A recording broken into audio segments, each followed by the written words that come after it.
ความทุกข์นี้มันดีนะถ้าคนรู้จักควรจะขอบคุณมันที่มันทุกข์มันยากนะมันสอนเราให้รู้จักศีลจักธรรมวิสังหราหรังเอเกเอกเจนันจะโอสทังยาพิษอันร้ายแรงสำหรับคนหนึ่งแต่มันจะกลายเป็นยาอันวิเศษสำหรับรักษาโรคอีกคนหนึ่ง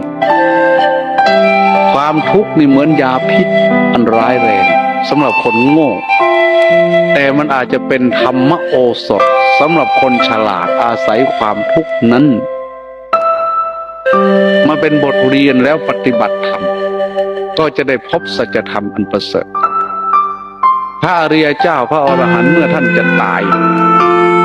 มีจำนวนไม่น้อยท่านจะเบิ่งตามองโลกอย่างเต็มตา